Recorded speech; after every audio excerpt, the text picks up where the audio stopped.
It might not be E3, but the PC gaming show outdoes itself every year with new announcements and trailers for all kinds of upcoming games. With so many different gaming showcases happening this summer, it can get hard to keep track of what gets announced and when. So for your ease, we've compiled this list of all the PC gaming show announcements. First up, Rotwood. This game seems cute at first, but when you look closer, things get gory. A lot gory. This hack-and-slash game by Clay seems like a mashup of both Cuphead and Battletoads. It takes the vintage cartoon aesthetic from Cuphead and the action-packed beat-em-up mechanics of Battletoads. Details on Rotwood are scarce so far, but what we do know is that it's a co-op dungeon crawler where you and up to 3 of your friends can team up to fight hordes of monsters. The longer you survive, the better loot you can bring back to upgrade your character. If the art style looks familiar to you, that's because it is. Clay is the same studio that made the acclaimed Don't Starve and Don't Starve Together games. Don't let the cute art style fool you though. Just like its predecessor Don't Starve, underneath the cute exterior is a game with some eerie implications. The trailer shows a character killing a pumpkin monster and then turning it into a helmet. It'll debut on Steam Early Access, though the trailer doesn't give us an exact date or even an estimate. If the quality of Clay's last games is anything to go by, this one will be another frustrating but addictive game from the studio. Next, Jurassic World Evolution 2 Dominion DLC. Jurassic World Evolution 2, the second entry in the Dinosaur Park Simulation franchise, is getting a new DLC pack to tie in with the release of the new Jurassic World Dominion film. The DLC, called the Biosyn Dominion Expansion, features all new dinosaur species from the movie and an entirely new park location, and other small add-ons. But obviously, you care about the new dinosaurs the most. The first edition is the Pyroraptor, which is related to the infamous Velociraptor, but covered in fiery red feathers. Next up is Therizinosaurus, a creepy herbivore with long knife-like claws that reminds us of Freddy Krueger. The third dinosaur being added is Dimetrodon, which is technically not even a dinosaur. In fact, it went extinct way before they ever showed up on our planet. Dimetrodon is a large lizard with a frilly spine, which doesn't sound all that scary until you remember it's a carnivore. Finally, Quetzalcoatlus, the largest pterosaurus species to ever exist, and one of the largest flying animals in history as well. Wrapping up these dinosaur editions is a new campaign featuring the returning beloved characters from the first film, Dr. Alan Grant, Dr. Ellie Sattler, and even Louis Dodgson, all voiced by their original movie actors. And of course, other Jurassic World characters like Claire Dearing return. So for fans of both Jurassic Park and Jurassic World, this is the perfect DLC. And now, Falling Frontier, a hardcore sci-fi RTS game set in the vast void of space. Count us in. Fallen Frontier got a new trailer showcasing its hardcore gameplay. The premise is simple. Far into the future, humanity has colonized our solar system. Still, humans are humans, and so after years of devastating war between the factions, the survivors have moved to a new star system. Unfortunately, old habits die hard, and each of the different factions must fight each other to survive in this harsh new environment. Falling Frontier is different from other space RTS games. It's not just units or resources you have to manage, but actually getting those units as well. Things like supply chains and logistics add an entirely new element to the RTS genre. You need to manage your refineries and shipyards if you want to put up a fight, or you could be a pirate and just attack and raid other factions' supply depots or ships. Combat is amazingly detailed too. You can target individual sections of ships and even crew members, inspired by games like Faster Than Light. This way, you get to micromanage every single aspect of your attack strategy. This is far from a mindless spray and pray game. You need to actively plan out every little detail. If you love meticulous, realistic gameplay, even in the outlandish premise, you'll love this upcoming game. Falling Frontier comes out on Steam later this year. Up next, The Invincible. This hotly anticipated game from XCD Projekt Red developers got a new trailer with gameplay footage at PC Gaming Show. You step into the shoes of Yasna, a scientist exploring the planet Regis 3. With crisp, Atomic Era-inspired visuals, the game reminds us of Firewatch. Interacting with various objects in the environment prompts conversations with your friend Novik, who you stay in touch with through the radio. The planet is filled with these space-age, Soviet-looking artifacts and machines showing a desolate,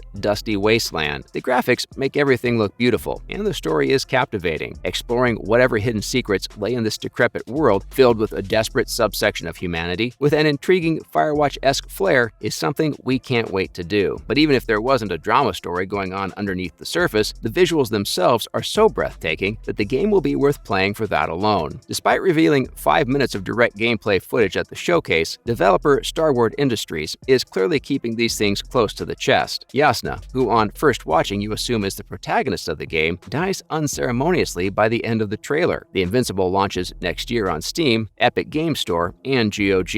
And then there's Lesara, Summit Kingdom. Dropping with a gorgeous trailer, Lesara Summit Kingdom presents you with a challenge. The beautiful strategy game takes the usual city-building formula and gives it an interesting twist. What if the civilization you're building is on the side of a mountain face? The story the game gives you is that you and your people have been kicked out of your home, so you have to go and build a new one in the mountains. Of course, there's a reason most civilizations in games or in real life stick to flat land. The environment is precarious, farming is difficult, and any given second, an avalanche can come and undo all your hard work. That's why to push back against the snow, you need to plan ahead. For example, planting forests above your colony to hold back some of a future avalanche. There are other challenges to face too. These mostly depend on what map you start on. For example, you could pick a lush, grassy mountain that gives you lots of farmland to sustain your population, or you could go for a more rocky one, which makes finding and saving food a lot harder, but gives you access to precious materials. And what's more, you can connect your individual mountain towns with massive bridges and ladders, so you can transport resources and manpower between them. This makes you think strategically about the placement of each building in each settlement, and managing them at an individual level, and also as part of a greater whole. If you're a sucker for strategy games, then there's no way you can miss this one. Lesara Summit Kingdom releases on Steam in 2023. Up next, The Altars. The next one is where things get a little bit weird. 11-Bit Studios have made a survival game before Frostpunk, and they've made a game with a gripping story before, This War of Mine. This time, though, they're combining both. And while we've seen our fair share of space survival games lately, like Prey or Alien Isolation, this one has a twist. The Altars is about Jan Dolsky. Jan is just a normal everyday guy until his ship crashes on a strange planet. Now he's cold, alone, and scared. Supplies are limited, and it seems he's not only going to die, but he's also going to die lonely. So what does Jan do? He creates clones of himself to lend him a, or in this case, many hands. 11-Bit Studios insist on not calling them clones though, and they're technically right. A clone would be a perfect copy. The Altars, however, can have entirely different personalities. You can create different versions of Jan by altering significant events in his life, like what he majored in. That way, each altar brings something new to the table with its unique set of experiences and abilities. They also act different socially, so it really is like having a group of friends, except they all look and sound exactly like you. It's a freaky existential premise already, and this is at the very beginning of the game. It reminds us of Oblivion or Moon, but hopefully Jan gets a happier ending here. As we've seen with 11-Bit Studios' other games, they're definitely going to do something interesting with the story. The trailer shown at PC Gaming Show was completely pre-rendered footage, but the developers gave an interview afterward where they dived deep into the details. From what we've seen so far, the game certainly looks like it's going to deliver on its heavy premise. That's a wrap for this video. What was your favorite announcement at PC Gaming Show this year? Let us know in the comments below. Make sure to give this video a thumbs up and subscribe to our channel for more videos like this. See you in the next one.